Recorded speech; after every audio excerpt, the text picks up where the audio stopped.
नमस्कार, स्वागत आपका वर्ग में। हम अध्याय 1 वर्ग एवं घन पढ़ रहे हैं। यहां आपने वर्ग के विषय में जाना कि वर्ग क्या होती है। उसके पश्चात हमने संपूर्ण पूर्ण वर्ग है अथवा नहीं, उसको जानने के लिए हमने एक विधि देखी जिसे हम अभाज्य गुणनखंड कहा। अभाज्य गुणनखंड के माध्यम से हमने यह जानने का प्रयास किया कि वो कोई संख्या पूर्ण वर्ग है अथवा नहीं। उसके बाद हमने अभ्यास 1 किया जहां हमने पाइथागोरीय त्रिक हमने देखा कि पाइथागोरीय त्रिक क्या होता है और उसे कैसे हल किया जाता है। हमने इसे अभ्यास 1 में पढ़ा हुआ था। अब हम इसके आगे पढ़ते हैं। जो अगला है वो है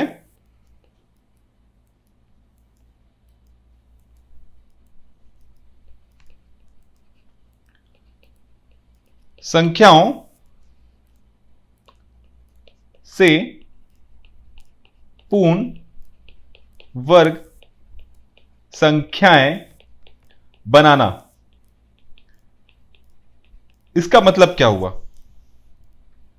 मतलब कोई संख्या थी जिसे हमने कहा कि यह पूर्ण वर्ग नहीं है। आपको याद होगा हमने बहुत से उदाहरण देखे जहां वो पूर्ण वर्ग नहीं है, तो उसे हमें पूर्ण वर्ग बनाना है। तो हम उसे पूर्ण वर्ग कैसे बना पाएंगे? ठीक है, अब हम इसका देखते हैं हल। एक कुछ उदाहरण के माध्यम से समझते हैं। जैसे 8 है तो हमने 8 का क्या निकाला था? 2 गुना 2 गुना 2। आपको याद है 2 दूना 4 और 4 दूना 8। यहां पर क्या हो रहा था? यहां पर 1 2 का जोड़ी बन रहा था। 1 2 का आपने जोड़ी बना लिया। यहां पर आप देखिए 1 2 का आपने जोड़ी बना लिया और आपके पास ऐसी कौन सी संख्या बच गई? ये दो बन गई। ये दो देखिए आपके पास बच रही है। यहां सिर्फ और सिर्फ ये अकेला है। ये दो तो जोड़े के रूप में है, किंतु यहां 1 2 अकेला है। अगर मैं इस संख्या 8 में 2 से गुणा कर दूं तो गुणा करने पर, यानी यहां पर अगर मैं 1 2 और लिख दूं, 1 2 और लिख दूं, तो ये दो और ये दो आपस में जोड़ी बन जाएंगे। बन गए आपस में जोड़ी। अगर इस 8 में मैं 1 2 से और गुणा कर दूं तो ये दो और ये दो आपस में जोड़ी बन गए। तो अब ये जोड़ी बन गए, तो अब ये जो संख्या बनेगी 8 से हम 2 से गुणा करेंगे, यानी 8 से हम 2 को गुणा किए, यानी क्या हुआ? ये 16। 16 का मतलब क्या हुआ? 2 गुना 2 गुना 2 गुना 2। अब यहां पर एक बन गया जोड़ी, और ये जोड़ी तो पहले से ही था। ये जोड़ी हमारा पहले से ही था। अब यहां एक और 2 से जैसे ही मैंने गुणा किया तो ये एक और जोड़ा बन गया, और ये अपने आप से ये जो संख्या है ये पूर्ण वर्ग हो गई। तो 8 में हमने क्या गुणा, किससे गुणा किया? 2 से गुणा किया। जैसे हमने 2 से गुणा किया तो जो संख्या बनी यानी 16, ये पूर्ण वर्ग बन गई, है ना? पूर्ण वर्ग बन गई। उसी प्रकार से हम एक और उदाहरण देखते हैं। मान लीजिए यहां पर है 10। 10 का मतलब क्या हुआ? 2 गुणा 5। 2 गुणा 5 हुआ। आप देखिए 2 गुणा 5। अब यहां पर यह पूर्ण वर्ग तो नहीं है, क्योंकि 2 अकेला है और 5 भी अकेला है। अगर मैं इसमें ये एक 2 कर दूं, यहां पर मैंने एक और 2 से गुणा कर दिया, और यहां 5 के साथ एक और गुणा कर दूं, तो यहां देखिए 2 का भी एक जोड़ा बन गया और 5 का भी एक जोड़ा बन गया। 2 का भी जोड़ा बन गया और 5 का भी जोड़ा बन गया। यानी अब आपको यहां पर लिखना पड़ेगा, माफ कीजिएगा,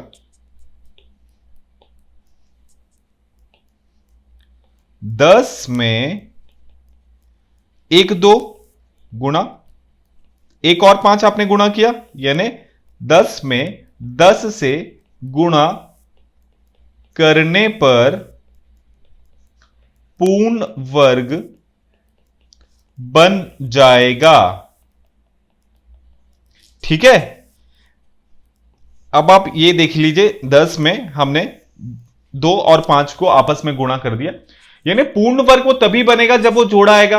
हमने पिछले क्लासेस में इसको पढ़ा कि जैसे ही आप जो जोड़े में है, यानी दो का जोड़े का मतलब क्या होता है, दो बार गुणा, यानी ये जोड़ा है ना, ये जोड़ा है, ये क्या है, जोड़ा।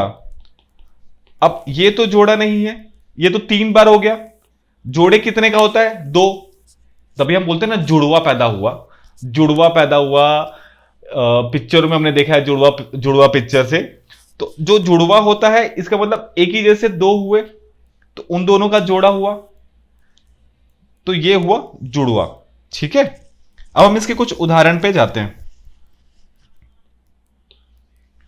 अब इसके कुछ उदाहरण पर जाते हैं।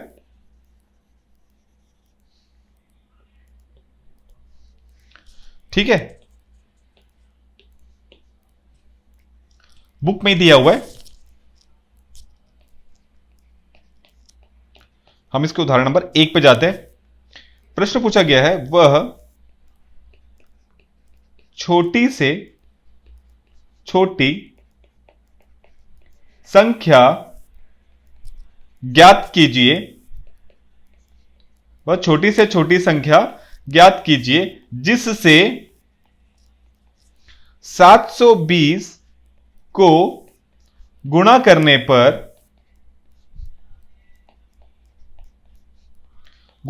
पर प्राप्त संख्या पूर्ण वर्ग बन जाए। ठीक है, ये आ गया आपका प्रश्न। अब इसे हम हल करते हैं। तो पहले ये जो दिया 720, इसको आपको 720 लिखना है, और अभाज्य गुणनखंड क्या करना है आपको, अभाज्य गुणनखंड। अभाज्य गुणनखंड करने का नियम क्या था, मैंने आपको बताया हुआ था।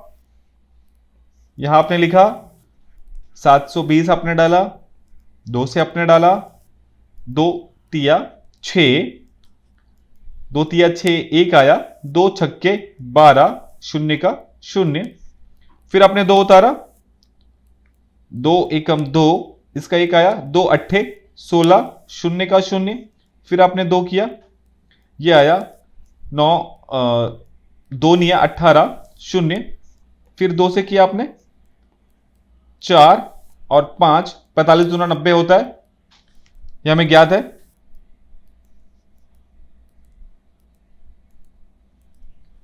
फिर आप 4 और 5 है, तो आप इसे 3 से दे सकते हैं।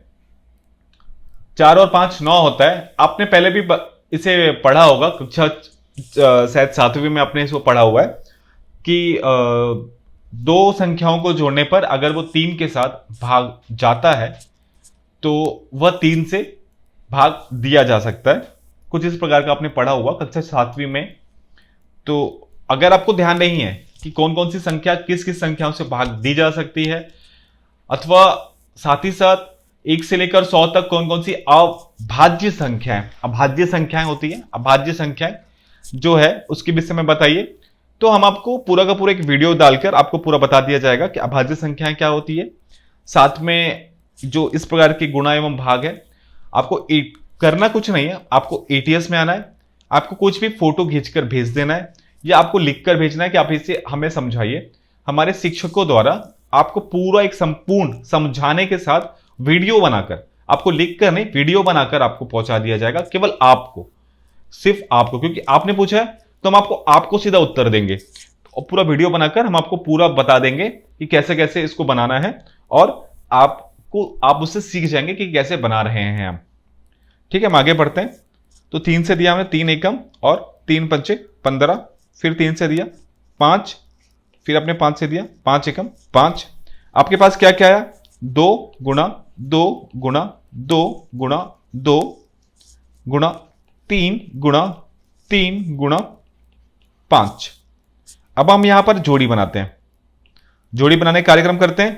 तो ये बना पहला जोड़ा, ये बना दूसरा जोड़ा, ये बना तीसरा जोड़ा। अब आपके पास क्या बच गया, 1 5 खाली बच गया।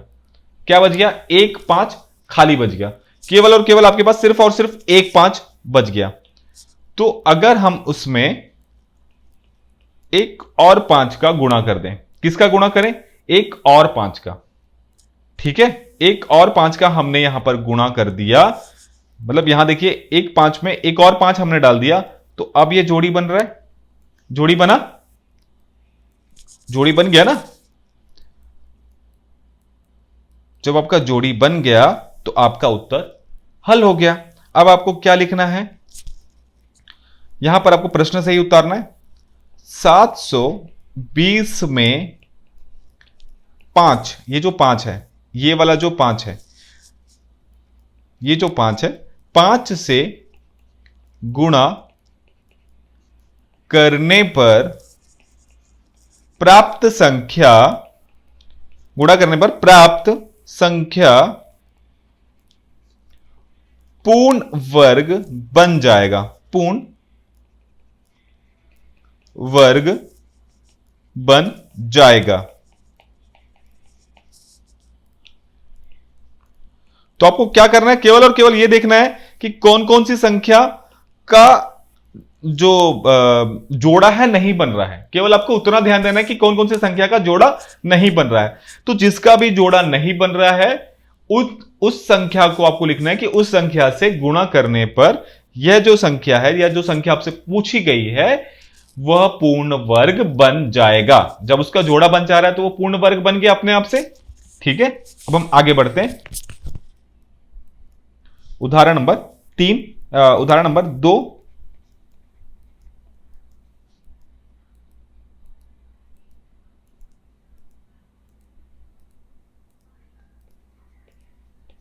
वह छोटी से छोटी संख्या, छोटी से छोटी संख्या ज्ञात कीजिए जिससे 140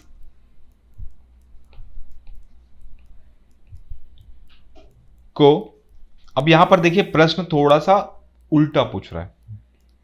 भाग देने पर भागफल पूर्ण वर्ग संख्या हो। देखिए आपको मैं पुराने उदाहरण से समझाता हूं, ठीक है।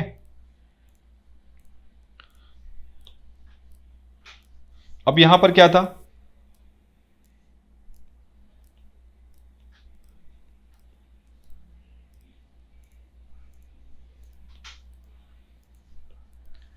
यहां देखिए आपको 2 गुणा 2 दिया हुआ है और 2 दिया हुआ है, 1 2 बच गया है, 1 2 बच गया है। जहां पर आपको भाग वाली आती है, जहां पर आपको आएगा भाग, ऐसी वो छोटी से छोटी संख्या से भाग दीजिए कि वो संख्या पूर्ण वर्ग बन जाए। भाग देना है। अब आपको यहां पर भाग देने में आपको क्या करना है, 1 2 एक्स्ट्रा हो रहा है, ये 2 एक्स्ट्रा हो रहा है, तो आप सीधा सीधा लिख दीजिए कि इस 2 से भाग देंगे। मतलब जो संख्या एक्स्ट्रा पड़ रही है आपको भाग में भी वही लिखना है और गुणा में भी वही लिखना है। किंतु भाग देने से क्या होगा, अब ये 2 पूरी तरह से गायब हो गया। अब ये 2 पूरी तरह से जैसे ही गायब होगा तो 2 दूना 4, 4 जो है पूर्ण वर्ग है।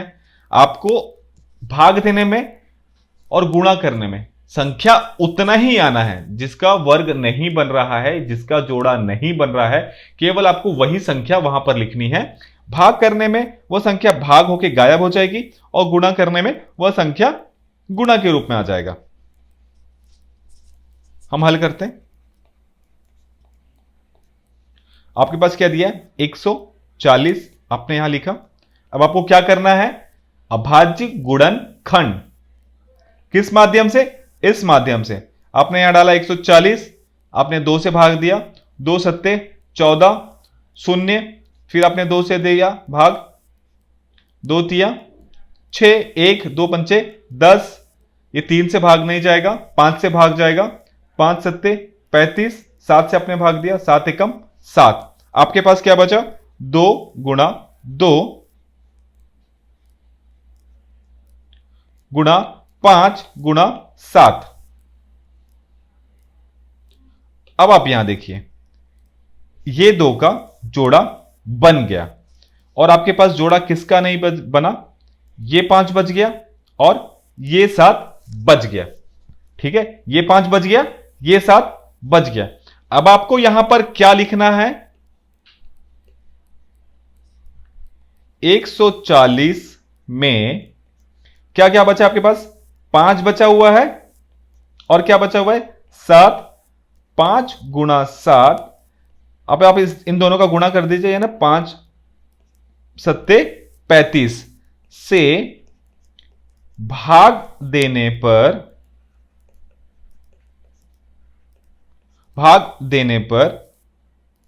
भागफल, यहां पर क्या था? गुणा करने पर संख्या, यहां पर भाग देने पर भागफल पूर्ण वर्ग संख्या होगा। ठीक है, यानी ये जो 5 है और ये जो 7 है, आपको इन दोनों को हटा देना है। या तो इन दोनों का आपको एक एक जोड़ी बनाना है या तो हटा देना है।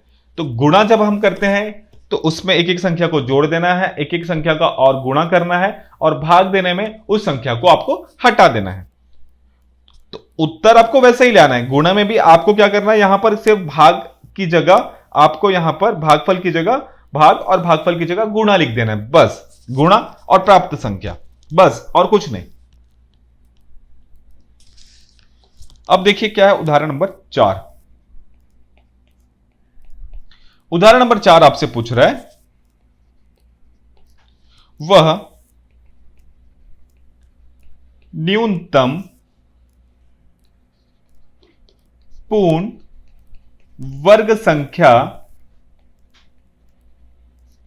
ज्ञात कीजिए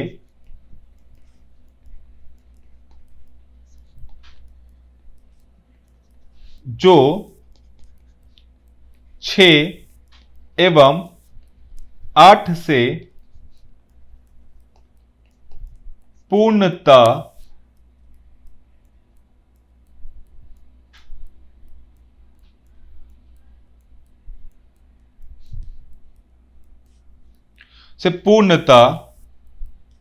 विभाजित हो।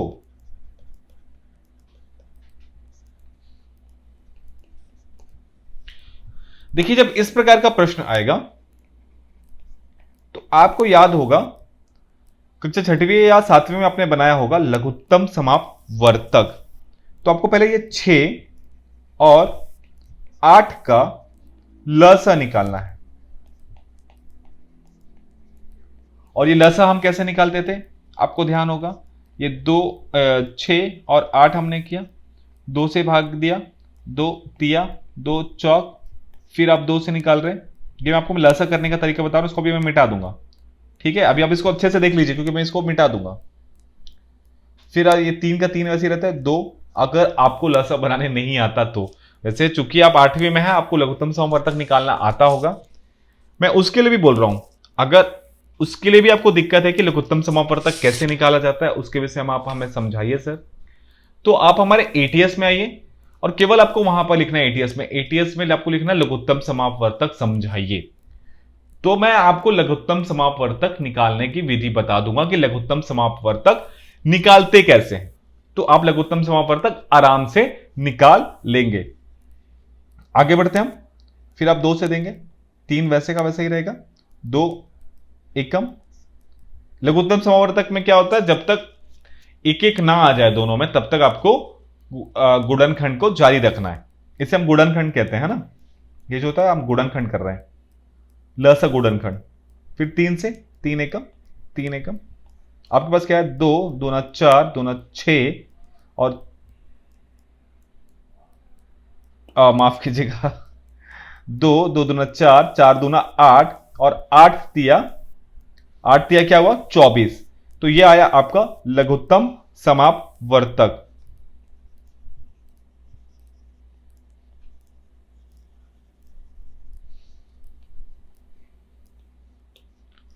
अब आपको इस 24 का अभाज्य गुणनखंड निकालना है। 24 का अभाज्य गुणनखंड आप कैसे निकालते थे? देखिए, अभी मैं निकाला हुआ था, इससे पहले निकाला हुआ था, इसलिए मैंने उसको मिटा दिया। जो मैंने मिटाया है कारण बस यही है।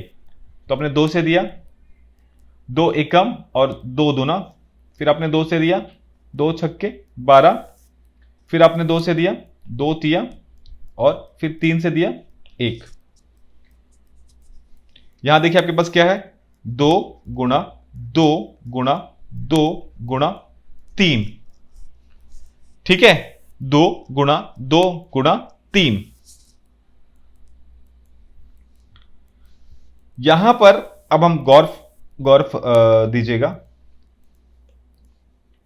ये 2 का जोड़ा बन गया और ये 2 और ये 3 आपके पास बच गए। क्या बच गए? ये 2 और ये 3। आप यहां पर हम एक और 2 और यहां पर अगर हम एक और 3 करते हैं, यहां पर हम एक और 2 और यहां पर हम एक और 3 करते हैं, तो इसका जोड़ा बन गया, इस 2 और इस 3 का जोड़ा बन गया। तो आपको क्या लिखना है? यदि हम 2 गुणा 3 यानी 6 को 24 से गुणा करें तो, यदि हम 2 गुणा 3 बराबर 6 को 24 से गुणा करें तो 24 गुणा 6, 24 गुणा अब 6 करेंगे तो 6 चौक 24, हसीलाई 2, 6 दूना 12 और 144। 144 होगी जो 6 एवं 8 से पूर्णतः विभाजित होगा। आपसे यह पूछ रहा है कि जो 6 है और 8 ऐसी कौन सी संख्या है जो दोनों से जिसका हम भाग दे सकते हैं, तो केवल और केवल 144 ही से ही चालू होगा। यहां देखिए 144 को 6 से आप भाग दीजिए, ये रफ चल रहा है ना हमारा, अभी मैं मिटा दूंगा इसको। 6 दूना 12, यहां एक आपके पास है 2 और यह है 4 और 6 चौक 24, कट गया आपके पास। ठीक है, तो 24 के अलावा है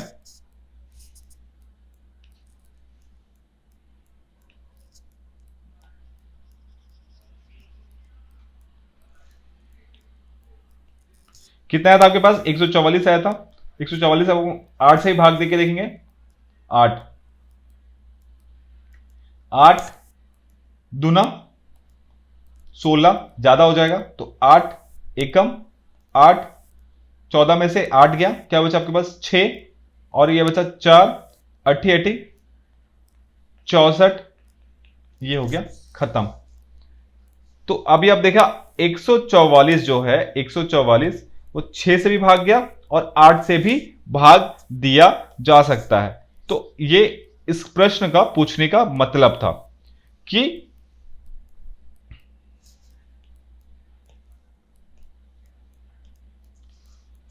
इस 6 और 8 से पूर्णता विभाजित किया जा सके, तो हमने 6 और 8 का लघुत्तम समावर्तक निकाला और उस लघुत्तम समावर्तक का हमने अविभाज्य गुणनखंड विधि से हमने उसको निकाला।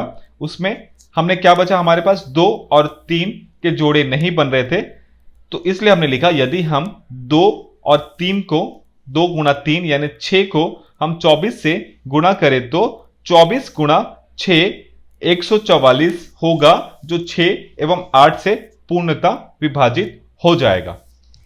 अब हम अभ्यास नंबर 2 करेंगे।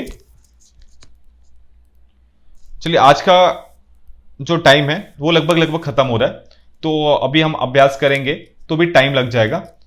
हम कल के जो क्लास है उसमें हम इसका अभ्यास समाप्त करते हैं। आज के लिए हम इस क्लास को यहीं पर समाप्त करते हैं। आशा करता हूं आज आपको यह क्लास काफी रोचक लगा होगा एवं पूर्ण वर्ग बनाने में काफी सहायता भी आपको मिली होगी। हम आज का क्लास यहीं पर समाप्त करते हैं। आज के लिए धन्यवाद।